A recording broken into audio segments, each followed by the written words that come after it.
La ideología de género en las leyes. Es una cosa que nos preguntamos. De pronto están en las leyes, como la de Podemos en España. ¿Quiénes promueven la agenda LGTB en las Naciones Unidas, en la UE y en otros organismos? ¿Cuánto dinero y cuántos intereses creados hay detrás?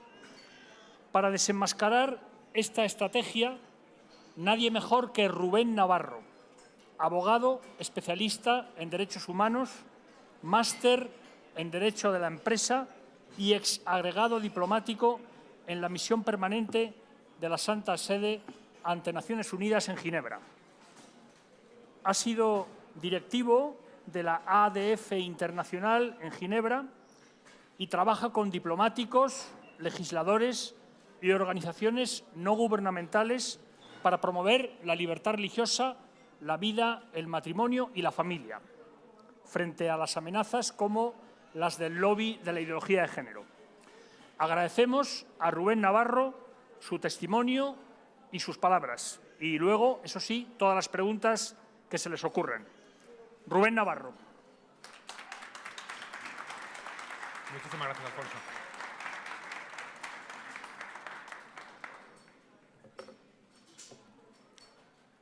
Se ve que es un asunto que suscita interés.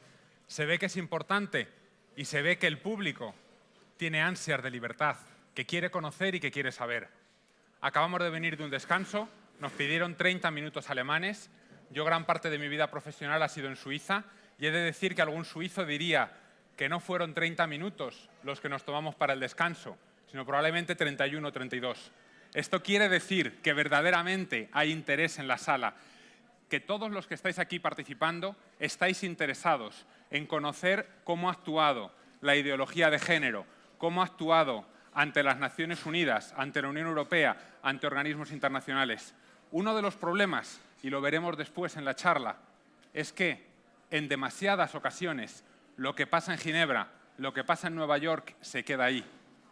Presten atención, hablaremos de casos como de aquellos diplomáticos que se autorrepresentan, de casos como los de aquella delegación de 27 personas, incluyendo un ministro que se presentó en Ginebra sin decir nada al presidente de su Estado, el cual únicamente supo que tenía 27 miembros del Gobierno, incluyendo un ministro, por los resúmenes de prensa que recibe cada mañana. Hablaremos incluso de aquellos diplomáticos, de aquellos embajadores que no informan a las capitales o que no dicen lo que está pasando en Ginebra. ¿Por qué? Porque están más interesados en su propia agenda, en su propia ideología, que en la de los valores, los principios de su país.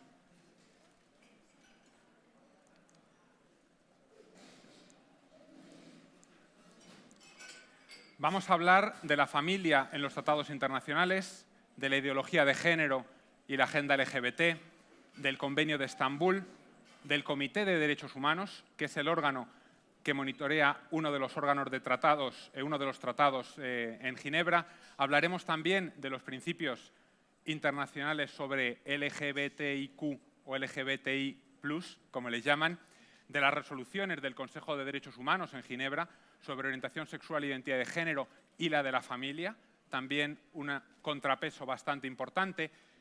Un ejemplo, estamos en España, ¿cómo no hablar de esta proposición de ley LGBTI propuesta por Podemos, que en realidad fue escrita por la Federación Estatal de Gays, Lesbianas, Bisexuales y Transexuales?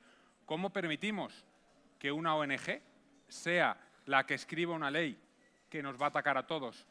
Porque no sé si saben que si este Congreso pasara un mes después de la aprobación de la ley, una vez que ésta entrara en vigor, probablemente todos los organizadores, con el traje de Superman o sin él, tendrían que hacer fila, poner una mano junto a otra y verían cómo reciben multas, cómo se cierra una determinada organización, cómo se acaba con unos establecimientos abiertos al público, cómo no se podría contratar con la administración, o eso se llama censura, cercenar la libertad de expresión. Y precisamente de eso vamos a hablar. Hay también una situación histórica en la ONU que hablaremos y trataremos. Vamos a ir al derecho positivo. Aquí casi todos somos justnaturalistas, entendemos que hay unos principios, unos valores morales que hay que seguir. No me adentraré en esos temas porque hay personas bastante más expertas que yo en ellos, pero hay que tener en cuenta también qué dice el derecho positivo sobre ello, qué dicen las leyes, qué dicen los acuerdos internacionales. Vamos a tener el primer texto, que sirve de orientación para muchos de ellos, la Declaración Universal de Derechos Humanos, que dice en el artículo 16.3, la familia es el elemento natural y fundamental de la sociedad y tiene derecho a la protección de la sociedad y del Estado. La pregunta que nos tenemos que hacer, todos nosotros, provenientes de distintos países, todos aquellos que nos están siguiendo por Internet, es, ¿verdaderamente se protege la familia? ¿Verdaderamente la sociedad y el Estado la tiene como un elemento natural y fundamental de la sociedad? ¿Estamos respetando los tratados y los acuerdos que hemos firmado? Hay muchos más. El artículo 10 del Pacto Internacional de Derechos Económicos, Sociales y Culturales dice: se debe conceder a la familia, que es el elemento natural y fundamental de la sociedad, la más amplia protección y asistencia posibles, especialmente para su constitución y mientras sea responsable del cuidado y la educación de los hijos a su cargo. El matrimonio debe contraerse con el libre consentimiento de los futuros cónyuges. ¿Estamos realmente protegiendo a la familia que tiene el cuidado y la educación de sus hijos a su cargo? ¿Es eso lo que se está respetando? ¿Es eso lo que respeta la agenda LGBT o la ideología de género en España, en Europa, en las Naciones Unidas? ¿Es eso lo que están respetando en sus países? Aquellos que vienen de Hispanoamérica, ¿están haciendo eso en vuestros países? Volvemos a lo mismo. Pacto Internacional de Derechos Civiles y Políticos, Convención de los Derechos del Niño. Todos reconocen la familia como elemento fundamental de la sociedad, reconocen los derechos de los padres. Lamentablemente, hoy en día, nuestros legisladores y aquellos que no lo son, porque al fin y al cabo somos responsables de elegir a nuestros legisladores. Si aquellos que elegimos no nos representan o no siguen los valores y los principios que queremos, tenemos más o menos fácil cambiar, votar por otros, ponernos nosotros intentando representar a la sociedad en la que realmente creemos. El problema es cuando realmente tenemos a personas que no han sido elegidas, que están arrogándose la representación de unos valores y queriendo cambiar el ámbito internacional. La Convención de los Derechos del Niño indica en su preámbulo que la familia es el grupo fundamental de la sociedad y medio natural para el crecimiento y el bienestar de todos sus miembros, y en particular de los niños. Debe recibir la protección y asistencia necesarias para poder asumir plenamente sus responsabilidades dentro de la comunidad. ¿Tiene esto que ver con lo que está pasando en España, con lo que está pasando en otros países que no dejan ningún tipo de derecho para los padres, que quieren cambiarlo totalmente, que consideran los padres los meros progenitores que luego ya no tienen ninguna responsabilidad en la educación de los hijos? Podemos hablar, por ejemplo, de las Naciones Unidas.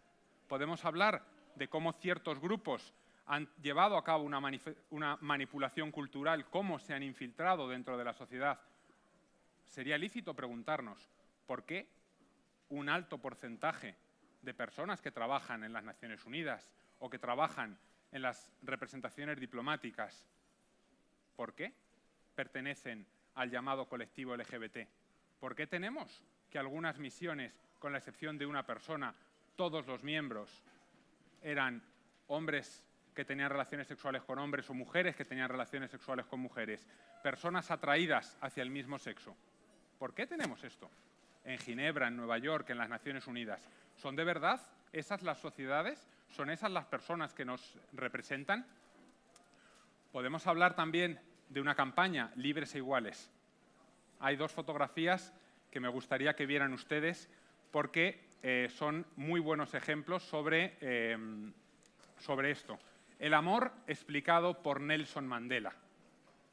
Ustedes saben quién fue Nelson Mandela, presidente de Sudáfrica. Ustedes saben que luchó contra el apartheid, que luchó contra la discriminación racial, negros y blancos. Y él dijo: si las personas pueden aprender a odiar, pueden aprender a amar, porque el amor aparece de manera más natural en el corazón humano que lo contrario.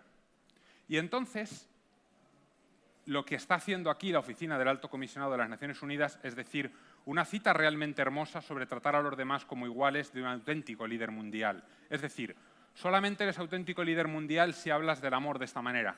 No sé lo que pensaría Nelson Mandela o si él hubiera prestado su imagen, sus palabras, para promover esta campaña. No sabemos qué es lo que diría Madre Teresa de Calcuta, que tanto se distinguió en su defensa de la vida, si ella diría, el amor es amor. Así nos lo recordó la Madre Teresa de Calcuta. Si no tenemos paz es porque hemos olvidado que nos pertenecemos unos a otros. La presentan no como una religiosa católica, sino como un líder espiritual y premio Nobel de la Paz. Aquí la tenemos. Incluso algunos me preguntaban, ¿y por qué crees que aparece un cuervo negro en lo alto de la fotografía? ¿Qué puede querer decir? Eso ya lo dejo a la interpretación del inteligente público. La imagen también es muy importante. Podemos volver a esta campaña de Libres e Iguales, que decía que era una campaña de educación pública mundial sin precedentes de las Naciones Unidas, en pro de la igualdad de las personas lesbianas, gay, bisexuales y transgénero. El programa oficial indica que creará mayor conciencia de la violencia y discriminación homofóbicas y transfóbicas y promoverá un mayor respeto de los derechos de las personas LGBT. Yo lo que sé, y conozco bastantes personas trabajando en la Oficina de las Naciones Unidas en Ginebra, llevo allí ya más de 7 años trabajando con ellos, que tienen opiniones diferentes, que no son favorables a este tipo de campañas. ¿Cuántos de ellos pueden hablar libremente? ¿Cuántos de ellos se pueden poner alrededor de una mesa y decir, no estoy de acuerdo con las campañas que está promoviendo quien me paga, la ONU, la Oficina del Alto Comisionado de Derechos Humanos? Lamentablemente no muchos pueden. En cambio, pasar todo el mes de junio e incluso el mes de mayo y el mes de julio, ya por alargarlo un poco más, con una bandera multicolor tapando toda la puerta, eso es perfectamente posible. No tendrás ningún problema y nadie te dirá nada. Eso sí, más difícil será intentar poner un Belén pequeñito del 15 al 21 de diciembre. Eso ya será un poquito más complicado. ¿Por qué? Porque ahí estás hiriendo a otras personas. En cambio, la bandera multicolor tapando toda la puerta es una expresión de la libertad. Podemos hablar del Convenio de Estambul, que es un convenio del Consejo de Europa. Ha sido firmado y ratificado por varios de los países de la Unión Europea. Incluso se trabaja para saber si podría ratificarlo la Unión Europea o no. El presidente de Eslovaquia, ayer mismo, dijo que mientras él sea presidente, véase hasta 2020, Eslovaquia no va a ratificar el Convenio de Estambul. Tiene términos imprecisos, que no tiene una definición jurídicamente vinculante. Habla del género como papeles, comportamientos, atribuciones socialmente construidas. De esto, tanto los anteriores ponentes como aquellos que van a venir posteriormente saben muchísimo, son auténticos expertos. El género, algo construido, algo que cambia, es libre, lo disciernes cada día, es variable. Los términos importan, son muy importantes.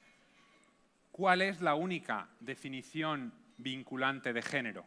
Y aquí podemos ir a lo que estaba presentando Agustín Laje cuando citaba a Judith Butler. Género y sexo son lo mismo. Podríamos estar de acuerdo con ello, al menos de acuerdo con el Estatuto de la Corte Penal Internacional de Roma, 1998, que decía, el término género se refiere a los dos sexos, masculino y femenino, en el contexto de la sociedad. El término género no tendrá más acepción que la que antecede. Si consideramos que esta es la única definición jurídicamente vinculante, porque aquí hablamos de algo muy importante. ¿Cuáles son los términos jurídicamente vinculantes y qué es lo que obliga a los Estados en derecho internacional? Cuando ha habido acuerdos, cuando ha habido tratados internacionales. Y los Estados no se han puesto de acuerdo. En ningún caso, en ningún momento, han dicho que el género sea una construcción social, que sea variable, que cambie a lo largo del tiempo, que pueda cambiar a lo largo de una vida de una persona, que sea fluido. No. El acuerdo internacional en el Estatuto de la Corte Penal Internacional en 1998 en Roma fue que el género se refiere a los dos sexos, masculino y femenino, y que no tendrá ninguna otra acepción aparte de esa. El Convenio de Estambul limita, por ejemplo, el derecho de los padres en la educación de los hijos, limita la posibilidad de que los padres decidan que los hijos no tengan una educación sexual contraria a sus valores, contraria a sus principios.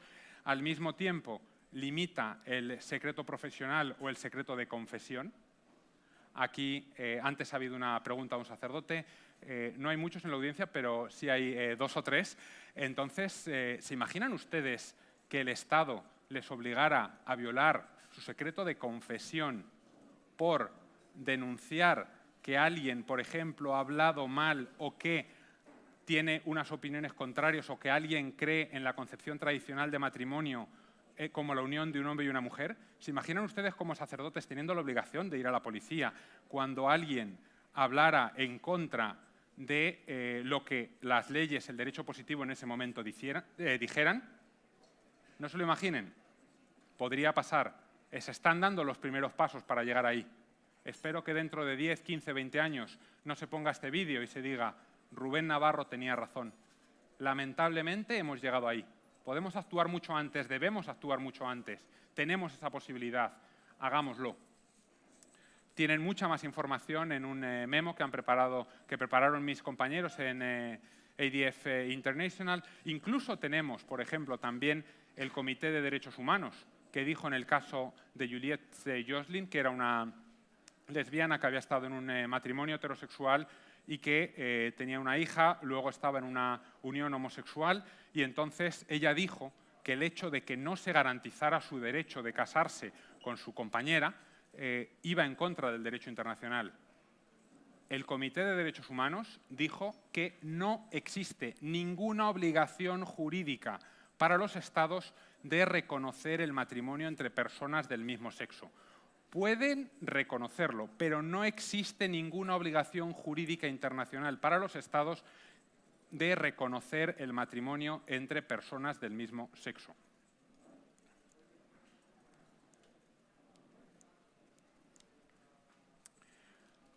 Algunos de ustedes seguro que conocen, han oído hablar o incluso han leído la llamada Biblia de los derechos LGBTI, los principios de Yogyakarta.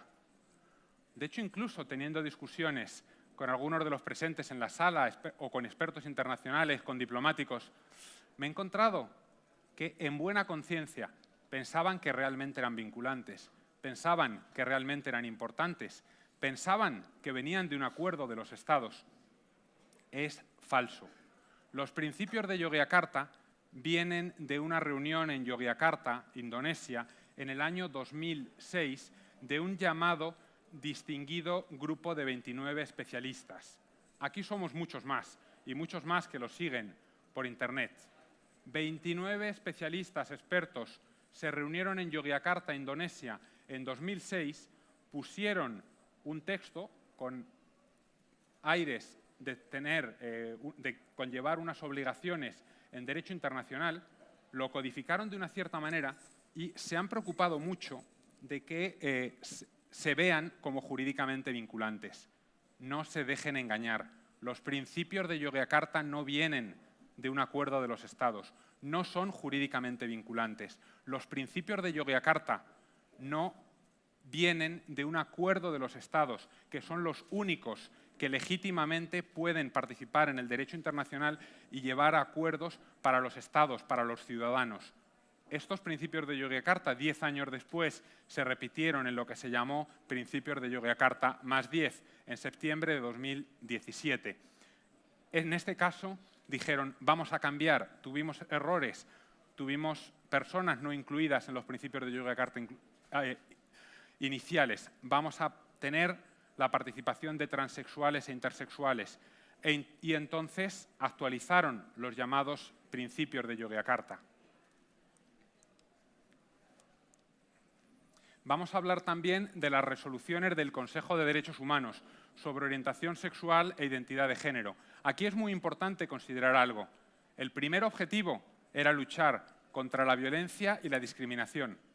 Plantéense ustedes, ¿se está haciendo lo suficiente para luchar contra la violencia y la discriminación contra personas por razón de orientación sexual, de identidad de género? Plantéense incluso la posibilidad ¿no estarán ya protegidos? ¿No existe el convenio contra la tortura? ¿No existen los códigos penales? Si alguien tortura a una persona, a un hombre, porque se siente atraído hacia otros hombres, si alguien tortura a una mujer porque se siente atraída hacia otras mujeres, ¿no existen ya los códigos penales que penalizarían esas acciones? Si alguien mata a alguien, a un hombre, por tener atracción sexual hacia otros hombres, ¿no existen ya las constituciones que proclaman una cierta igualdad, los códigos penales o tratados internacionales, en este caso el convenio contra la tortura, que penalizarían esos hechos? Se quiso ir mucho más allá. No solamente se quería evitar legítimamente o criticar la violencia contra personas por orientación sexual, por las llamadas orientación sexual e identidad de género, sino que se quería hablar de discriminación. Ahí tenemos uno de los problemas. ¿Cómo definimos discriminación? ¿Qué es discriminación? Había un experto embajador en la ONU, uno de los más antiguos en Ginebra, que decía: si uno de sus hijos se pone enfermo, ¿a quién llaman ustedes? ¿A quién llaman ustedes? ¿Al médico o al carpintero? Entonces, si el matrimonio ha sido protegido históricamente porque ayuda a la sociedad, por el bien de la sociedad, porque es el mejor lugar, y tenemos la ley internacional que lo dice, aparte del derecho natural, es el mejor lugar para el desarrollo de los hijos, ¿por qué tenemos que aceptar que se llame matrimonio o que se considere una discriminación el no dar un llamado derecho al matrimonio a personas que están en uniones del mismo sexo? Esa sería una legítima pregunta que nos podríamos hacer todos. Obviamente, el camino, la estrategia era otra, era diferente. De hecho, lo vimos con el doctor Beatit Muntafhorn, cuando fue elegido el primer experto independiente por orientación sexual e identidad de género. En una reunión de ILGA, International Lesbian and Gay Association, la Asociación de Gays y Lesbianas Internacional, dijo que sus 5 objetivos eran la descriminalización, la despatologización, no considerar como enfermedad y prohibir terapias de conversión. Tenemos el caso de que si alguien quiere cambiar, si alguien quiere bajar de peso, si alguien piensa que tiene poco pelo y que querría hacerse un injerto capilar, podría hacerlo, no tendría ningún problema. En cambio, si alguien tiene una atracción hacia personas del mismo sexo y desea ser tratado por ello, estaríamos que la persona que le quiere ayudar sería criminalizada, podría enfrentarse a penas de cárcel. Eso es una de las cosas que haría la ley propuesta por Podemos en España y que ya se está haciendo en otros países. ¿Es eso verdaderamente libertad? Los psicólogos, los psiquiatras, los expertos en la sala o por Internet, ¿es eso lo que queremos para nuestras sociedades? También hablaba del reconocimiento de género legalmente de forma directa, sin necesidad de pedir el divorcio. Manuel está casado con Manuela y de repente Manuela dice: no, me siento un hombre, sin necesidad de cambiar el sexo, voy a cambiar mi nombre y voy a empezar a ser Manuel. Entonces tenemos a Manuel casado con Manuel sin el consentimiento, sin la aprobación o incluso sin el conocimiento del marido original. ¿Es esto lo que están promoviendo? ¿Es esto lo que querían? Hablaba también de que uno de sus objetivos era la inclusión de la diversidad de género en la cultura. Tenía que estar presente por todos los sitios. Ya hemos hablado de ello, seguiremos hablando. Quien domine la cultura, quien domine las ideas, será quien pueda realmente educar, cambiar al mundo. Ya no pasamos tiempo o tanto tiempo frente a la televisión y no es, como decía Agustín Laje, que los argentinos de repente se dediquen a otras cosas. No, no están leyendo libros, no se están formando, están con otro tipo de pantallas, con ordenadores, con teléfonos móviles. Ahí es donde tenemos la educación, ahí es donde hay que llegar, ahí es donde los estados quieren imponer la ideología. Porque de verdad, si fuera una ideología tan buena, si fuera tan bondadosa y si todos la pudiéramos aceptar, no me cabe ninguna duda de que todos la aceptaríamos voluntariamente. No necesitaríamos al Estado criminalizando, poniendo sanciones o criticando que alguien pensara de forma diferente. No necesitaríamos al Estado limitando nuestra libertad de expresión si realmente fuera algo tan bueno y tan bondadoso. Como ya comenté anteriormente, la legislación internacional protege a todos, libertad de expresión, libertad de conciencia, derecho a la vida. Los conceptos de orientación sexual e identidad de género no están definidos internacionalmente y promover estos conceptos, hacer que se acepten, implican ataques o limitaciones de la libertad de opinión, expresión religiosa y de conciencia. Lo veremos más claramente con imágenes que traeré a colación en relación con la propuesta de ley de Podemos en España y hablaremos de esto. También las leyes contra el odio generan un límite, cercenan la libertad de expresión y además lo hacen de una forma muy clara. Me gustaría también hablar de las resoluciones que ha habido en junio de 2014, 15, 2016 y 2017 de protección de la familia. Se hablaba que la familia era el elemento natural y fundamental que tiene derecho a la protección de la sociedad y del Estado. No me cabe ninguna duda que a ustedes les suena. ¿Por qué? Porque lo dije, ya está en el derecho positivo. Ya pertenece a la Convención de los Derechos del Niño, a la Declaración Universal de Derechos Humanos, a los pactos internacionales. Se hablaba de la familia como gran fuerza para la cohesión social, el desarrollo social, la crianza de los hijos, la desintegración familiar. Hay muchos estudios que dicen que en hogares desintegrados, en hogares en los que no hay una figura paterna y materna, en hogares donde falla una de estas figuras, hay más violencia, hay hay alcoholismo, hay mayor uso de drogas. No tiene por qué ser en todos, pero sí que hay una clara correlación estadística. La familia es un elemento natural que ayuda en el desarrollo de la familia en sí misma y al mismo tiempo de la sociedad. Hubo mucha presión. No se pueden imaginar ustedes la presión que hubo de organizaciones LGBT. Allí fácilmente había 40, 50 al menos y lamentablemente defendiendo la familia como la unión de un hombre, de una mujer, de un esposo, de una esposa. Lamentablemente los que estábamos se podían contar con los dedos de una mano y probablemente sobraban dedos. ¿Por qué? Porque no hemos creído en ello, porque nos ha faltado los idiomas. Nos hemos encontrado que aquellos que teníamos unos valores, unos principios, no hablábamos inglés, no hablábamos francés, no salíamos de donde estábamos, no nos atrevíamos a salir, nos conformábamos con quedarnos en nuestro rancho, en nuestro pueblo, en nuestra ciudad y no salíamos afuera, no defendíamos nuestros valores y nuestros principios. Ha pasado también en la Iglesia Católica, en otras iglesias. No, si los que vienen aquí lo tienen todo muy claro, no pasa nada, aquí no me los van a cambiar. Y no se daban cuenta que al servicio religioso iban 1 hora a la semana, en cambio la televisión la veían 4 horas al día. Ha habido un cambio lento, pero persistente y claro. ¿Cuáles eran las propuestas de estos abogados de los derechos, de los llamados derechos LGBT, de la ideología de género? Querían cambiar el título a protección de las familias. Querían decir que estaban en contra de que se hablara de que la familia juega un rol crucial en la preservación de la identidad cultural, tradiciones, moral, herencia y sistema de valores de la sociedad. Querían incluir todas las familias, incluidas las LGBTIQ, o las familias sin discriminación por razón de diversidad sexual.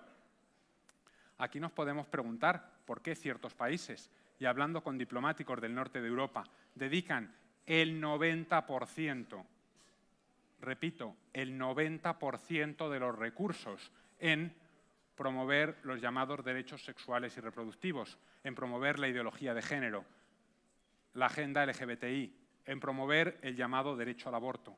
¿Por qué nos encontramos con países que dedican el 90% de su tiempo, de sus esfuerzos diplomáticos y probablemente de su dinero, del dinero de los contribuyentes, en promover ideologías que no cuentan con una aprobación universal, ni siquiera en sus países de origen?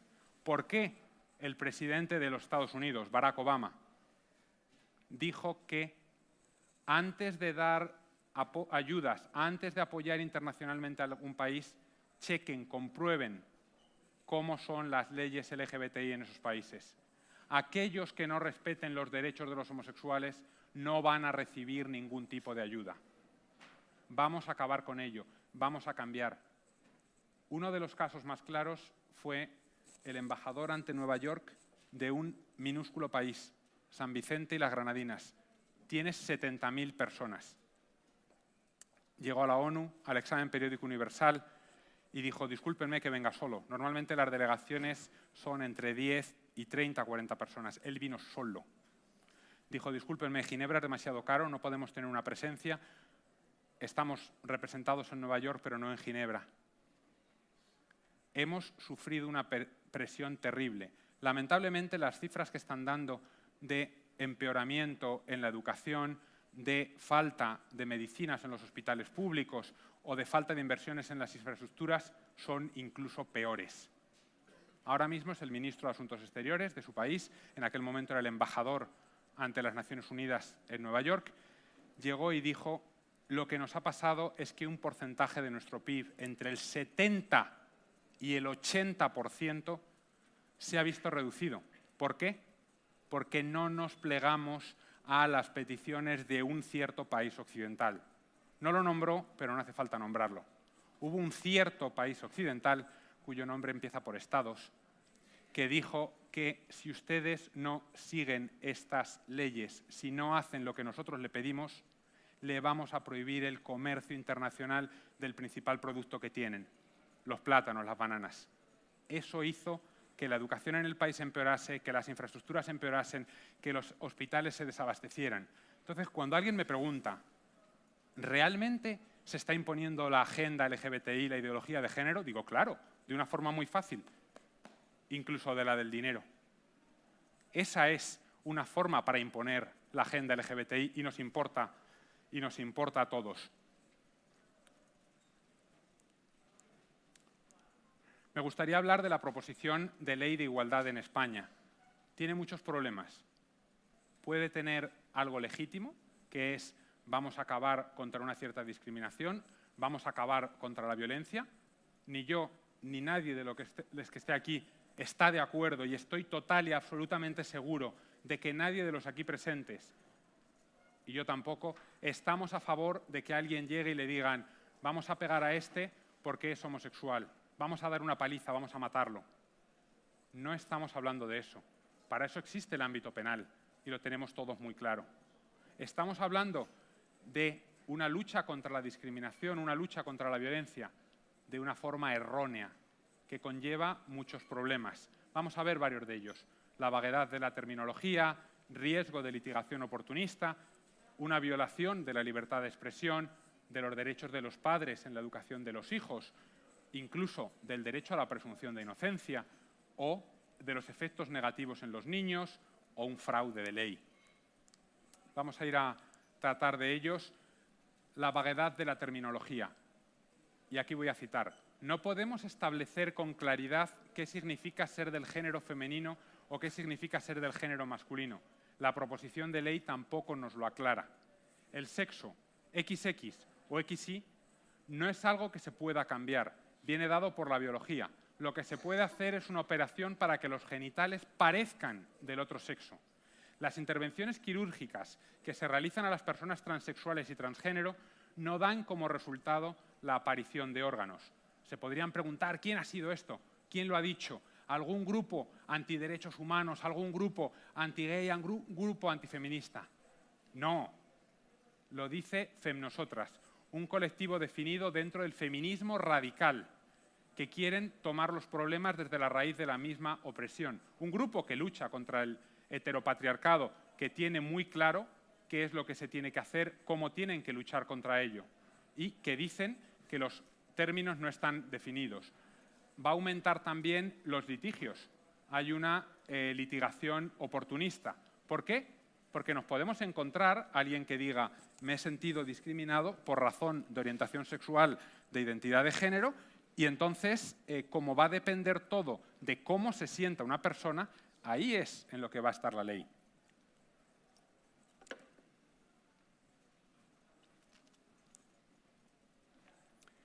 Tendríamos más problemas. Existe la obligación de delatar a quien cometa un delito. ¿Se imaginan ustedes a sus padres, a sus hermanos, a sus compañeros de trabajo, diciendo Antonio, Jane o Michael ha indicado que el matrimonio es la unión de un hombre y una mujer? está en contra de la legislación, está en contra de los derechos LGBTIQ. Merece ser criticado, penalizado. ¿No creen que limitaría, que cercenaría la libertad ideológica? Llévenlo a otros ámbitos, el que ustedes quieran. Su ámbito profesional, otro ámbito de pasiones, de fútbol. Ya hemos hablado de Messi. ¿Se puede entrar en el debate de si es mejor Messi o Cristiano Ronaldo? ¿Hay que entrar en ese debate? ¿Se imaginan alguien que recibiese multas, que fuera criticado o que incluso con un cambio legislativo pudiera acabar en la cárcel por decir que Messi es mejor que Cristiano Ronaldo?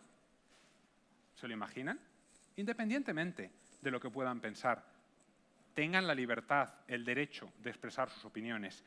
Como dije, las infracciones son vagas, imprecisas, se limita la libertad de expresión. Hay otros muchos más problemas, y aquí vemos varios. Algunos de ustedes se acordarán del cardenal Cañizares, actualmente en Valencia. Indicó que criticó el imperio gay y la ideología de género.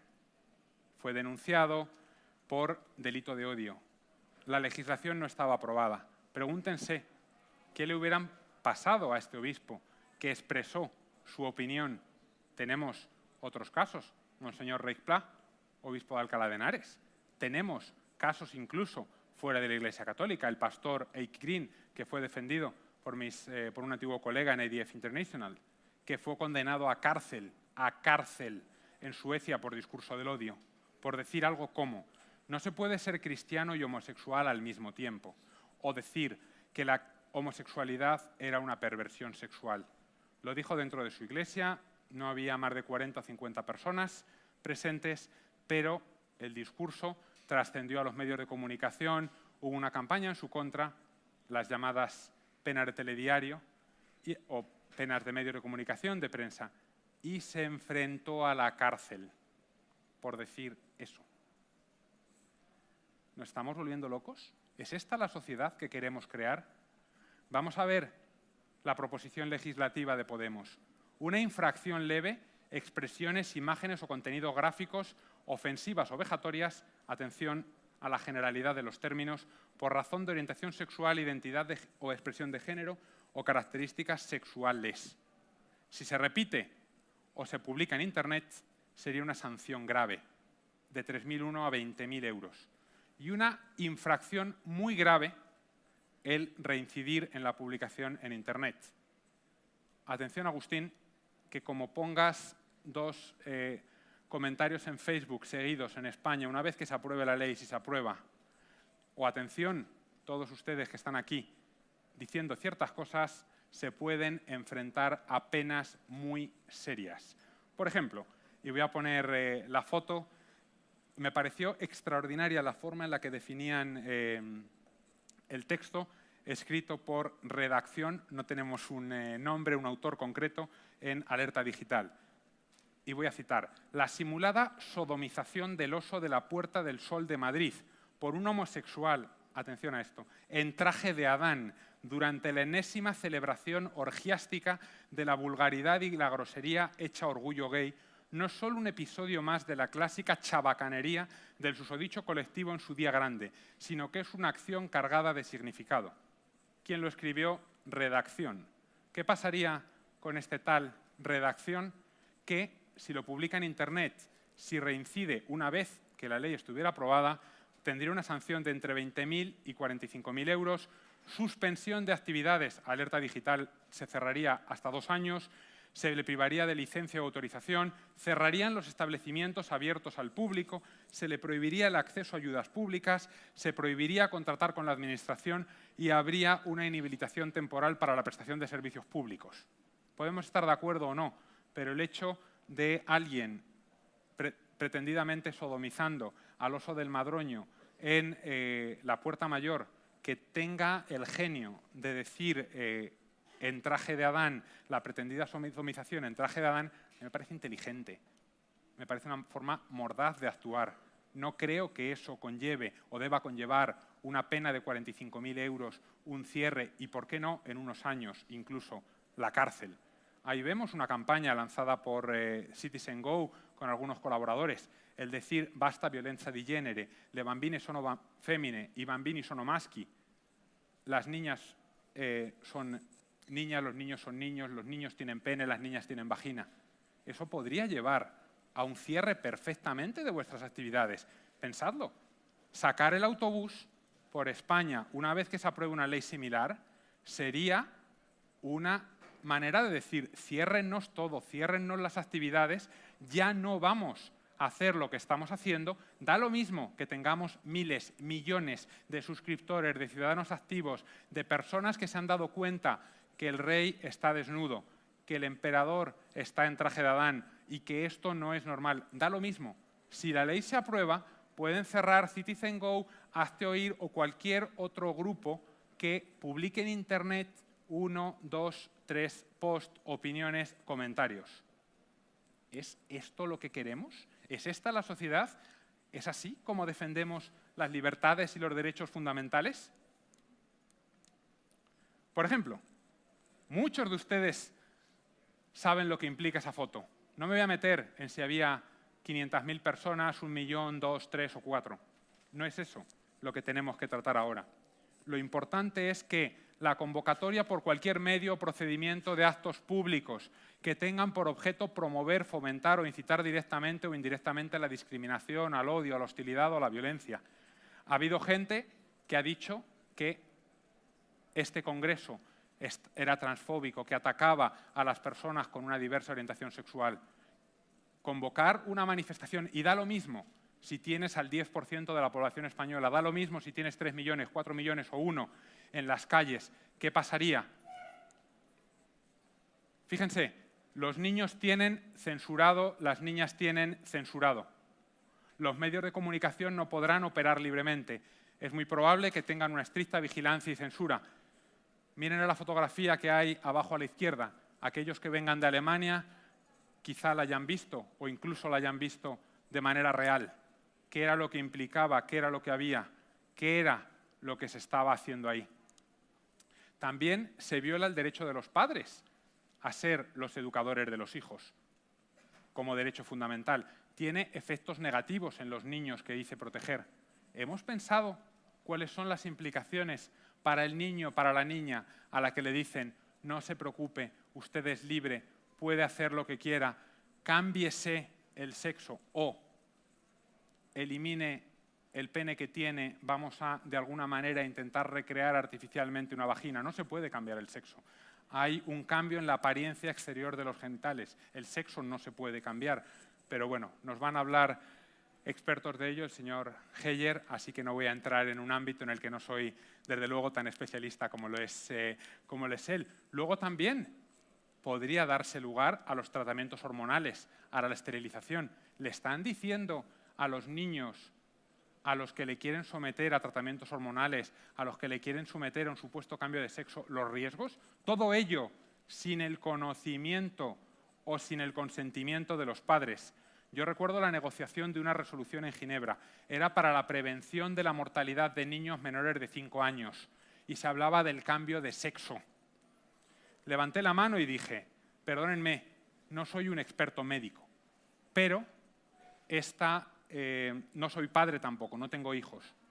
Y esta resolución está hablando de prevención de la mortalidad de niños menores de 5 años. ¿Realmente están diciendo ustedes que niños menores de 5 años se pueden someter a un tratamiento hormonal, a un cambio de sexo, de una forma independiente respecto a los padres y con el consentimiento de un médico? Yo no dejaría a un hijo menor de 5 años que le quitaran un diente sin mi consentimiento, sin el consentimiento de mi esposa.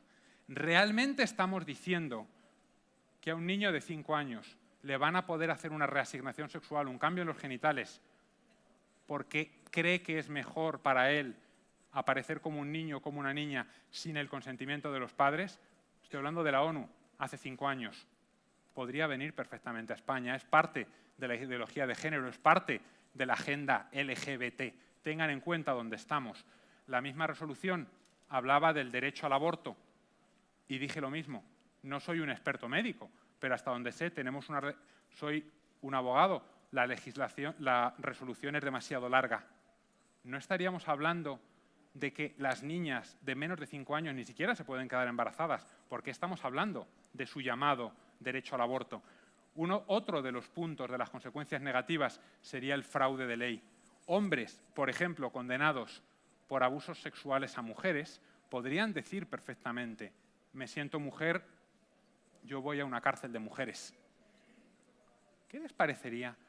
¿Cómo actuarían? ¿Qué dirían las mujeres de ello? Podemos hablar también de la enmienda a la totalidad del Partido Popular. ¿Por qué está tan confundido? ¿Por qué el Partido Popular pone al mismo nivel Yogyakarta, que como ya vimos son las conclusiones de una reunión de distinguidos expertos de un grupo de amigos, al mismo nivel que la Constitución española, que la Declaración Universal de Derechos Humanos, que el Tratado de la Unión Europea? ¿Por qué nuestro Partido Popular, el centro-derecha, los conservadores en España, están promoviendo también la agenda LGBT, la ideología de género? Recordamos que presentaron un recurso de constitucionalidad contra la ley del matrimonio homosexual, la ley de reproducción asistida, la ley de rectificación registral del sexo, pero hoy se entienden como, todas ellas, nueva legislación para culminar el camino hacia la igualdad.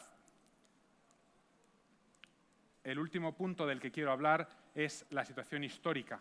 En la ONU, en organismos internacionales, del cambio necesario. ¿Qué podemos hacer para defender el matrimonio y la familia? ¿Qué es lo que no hemos hecho? ¿Dónde es donde hemos tenido problemas? ¿Por qué ahora estamos en la situación que estamos? Muy sencillo, porque no hemos estado. Aquellos que promovían la ideología de género, la agenda LGBT, han ganado por incomparecencia del adversario. En la Liga Española sería 3-0 porque el adversario no llega al partido. Es lo que nos ha pasado. No sé si han ganado 3-0, 5-0 o 10-0, no lo sé.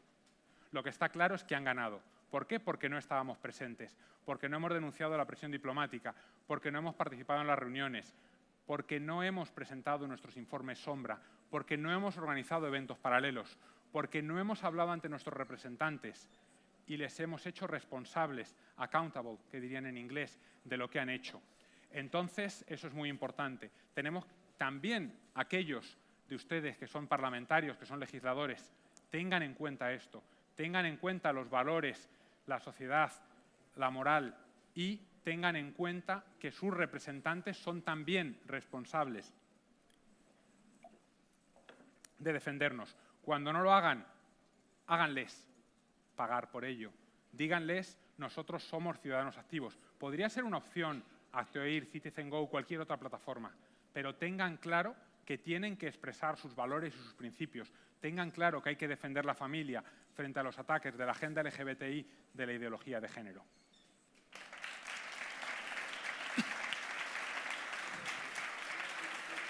Muy bien, lo ponemos aquí.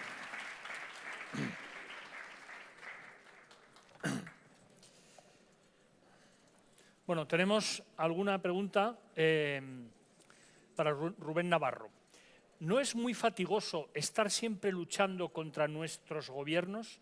¿No será que no son nuestros, sino marionetas serviles de ellos? Y entre paréntesis pone Rockefeller, Rothschild, Morgan, etcétera. Tenemos que tener en cuenta a quién estamos votando, quiénes son nuestros representantes, quiénes son aquellos que nos hemos dado como representantes. Llámese Partido Popular en España o llámese cualquier otro partido en cualquier otra parte del mundo. ¿Por qué les estamos votando? ¿Por qué les estamos eligiendo? ¿Y a quién representan? Ha habido un cambio clarísimo. Acabo de citar que el Partido Popular en España presentó una cuestión de constitucionalidad por la ley del llamado matrimonio homosexual aprobada durante el gobierno socialista de Zapatero y ahora lo aceptan como parte del camino hacia la igualdad. ¿Qué es lo que ha cambiado? ¿Ha cambiado la sociedad? ¿Hemos cambiado nosotros? ¿Han cambiado nuestros representantes políticos? Es una pregunta que nos tenemos que hacer. O directamente lo que ha cambiado es que ha habido un pequeño grupo que habla, que se pone en pie y luego no tiene ningún tipo de contestación. Lo vemos muy claramente, por ejemplo, estaba hablando del autobús naranja, ¿no? Si están cercenando la libertad de expresión de una manera tan clara, ¿por qué no estaban los ciudadanos de todos los sitios por donde iba a pasar en la calle criticando que se cercenara la libertad de expresión de una manera tan clara? podría ser algo totalmente necesario y no se hizo así. Entonces, bueno, pues tenemos que pensar cómo estamos actuando nosotros también de forma individual, con nuestro voto o con nuestras decisiones día a día. Lo que pasa es que la pregunta se refiere no solo a los partidos, sino a ellos, o sea, Rockefeller, Rothschild, Morgan, un poco los cerebros económicos y las grandes corporaciones que al final muchas veces son las que mueven a los gobiernos y a los partidos, ¿o no? Sí, efectivamente. Podemos preguntarnos por qué hay representantes de la sociedad civil, por qué en las negociaciones de las resoluciones de la ONU hay 40, 50, 60 representantes de las llamadas organizaciones LGBT y por qué solamente hay unos pocos representantes de organizaciones que representan una visión clásica de la familia, como la formada por la unión entre un padre y una madre, un hombre y una mujer. Pues sencillamente, en muchos casos, por falta de financiación. Aquí tenemos muchos representantes, algunos de ellos he estado hablando con ellos, que dicen, mira, me encantaría ir a Ginebra, pero no tenemos dinero. No tenemos la posibilidad de ir allí, pagar unos hoteles muy caros, quedarnos unos días y el avión. Nos falta eso, nos falta esa capacidad que, por ejemplo, en el otro lado no les falta. Entonces, sí, efectivamente, representan porque tienen una capacidad, porque tienen unas posibilidades económicas en muchos casos. No creo que nos falte, aquellos que defendemos una visión tradicional de la familia, una capacidad intelectual. No creo que nos falte una determinada... Lo que nos falta en muchos casos es la decisión de tomar acción, de actuar. Los idiomas, en muchos casos, también faltan, son un límite. Y en otros casos lo que falta es el valor de decir voy allí y bueno, pues, a defender mis valores y mis principios. Otra pregunta relacionada con la anterior dice, bueno, esto es como el pez que se muerde la cola. Resulta que los que hacen las leyes son los partidos políticos y la mayor parte de los partidos políticos de Europa han comprado la Convención de Estambul, los principios de Yogyakarta, o sea, han comprado la ideología de género, ¿no? Prácticamente no hay ningún partido en Europa, no sé, quizá a lo mejor Gabriele Cubi nos saca del error, Alternativa por Alemania, no lo sé, pero prácticamente no hay ningún partido importante en Europa que defienda de manera clara la familia ante la amenaza LGTB. ¿Qué podemos hacer los ciudadanos si los partidos que hay son los que hacen las leyes, incluidos los partidos de derecha? ¿Qué podemos hacer? O sea, es que estamos atados de pies y manos, ¿no? Creo que todo es parte de la misma estrategia. Tendríamos que hacer una parte desde los medios de comunicación, desde la sociedad civil, desde los cuerpos intermedios, educar a la sociedad, educar a las personas, empezar a educar desde la base. También tenemos, ¿por qué no?, que educar de una manera jurídica, de una manera política, a aquellos que toman las decisiones. Yo he tenido muchos casos que no se pueden contar primero por discreción o incluso aquí en este caso por falta de tiempo también, de diplomáticos que venían y me decían, educación sexual comprensiva, todo tipo de familias independientemente de la diversidad sexual, esto lo tenemos que aprobar. Estamos hablando de un diplomático de uno de los países africanos más importantes. Entonces yo le dije, esto es un error. ¿Quién te ha dado estos datos? Me dijo el nombre de un país occidental. Dijo, mira, es esto, hay unos estudios, hay que promover esto, está muy claro. Y digo, ¿a ti no te han dicho lo que significa? Digo, vamos a hacer una cosa. Nos metimos en la página web del ministerio de ese país y encontramos precisamente lo que había. Se llevó escandalizado las manos a la cabeza y dijo, pero esto es pornográfico. Es un ejemplo muy claro. En este caso estamos hablando de una manipulación a alguien que tenía que tomar decisiones, es decir, a un legítimo representante de un Estado, de un país africano, que tenía claros cuáles eran sus valores y principios, lo que no tenía claro era cuáles eran los términos. Entonces también hay que trabajar con los términos y le faltaba asimismo una claridad sobre cuáles eran las implicaciones de una determinada agenda. Pensaba que todo el mundo era muy bueno y tenía unos valores y principios bondadosos, pero no era así. No fue manipulado en ese caso porque yo, representante de una ONG, hablé con él, pero éramos 4 o 5 los representantes de ONGs con ciertos valores y principios. En el otro lado tenían 50 o 60 que estaban dando la información contraria, con lo cual es credibilidad, necesitas también hacerte amigos de ellos, tener una buena relación y se puede empezar a cambiar todo desde la base. Muy bien. Una última pregunta. Dice, bueno, la sociedad también parece que está adormecida, por lo menos la sociedad española. Muchas familias en España en el último año no se habían enterado de que hay leyes en más de 11 comunidades autónomas en las que les quieren quitar el derecho a educar a sus hijos a través de la ideología de género. Y, por otro lado, muchos españoles no se habían enterado hasta que no apareció el autobús de Hazte Oír. Y muchos españoles también dijeron que el autobús de Hazte Oír, con la campaña, con el mensaje, los niños tienen pene, las niñas tienen vulva, era agresivo y provocaba el odio. Eso no demuestra que la sociedad civil también está adormecida, como que no se entera, no se ha enterado de lo que tiene encima. Totalmente, totalmente, Alfonso. La sociedad civil está adormecida. Yo lo veo por ancianos, por personas mayores, incluso cercanas a mí, que dicen, bueno, es una pena, yo la sociedad, Rubén, no la entiendo, no sé dónde va a ir, pero bueno, debe ser que me estoy haciendo mayor. Y lo entienden como que se están haciendo mayores, como que no entienden la sociedad, como que son ellos los que no han sido capaces de adaptarse a ciertos cambios, en vez de decir y preguntarse, oye, aunque no hayamos tenido estudios, aunque no hayamos tenido la posibilidad de ir a la universidad o incluso han vivido una guerra civil de aprender a leer y escribir correctamente, ¿realmente es esto justo? ¿Realmente es esto lo que queremos? ¿Realmente lo que nos proponen nuestros partidos políticos, los representantes, es lo correcto? Entonces, bueno, pues hay que despertar a la sociedad y eso se hace por medio de campañas públicas, se hace por un autobús, podría ser una opción, la avioneta podría ser otra, pero también el hablar con el vecino, el hablar con quien tenemos cerca, el hablar con esa persona y decirle por qué tenemos unas ciertas opiniones, unos valores o unos principios. Eso también es muy importante. Muy bien. Pues nada más. Muchísimas gracias, Rubén, por tu exposición y la respuesta a tus preguntas. Muchísimas gracias, Alfonso.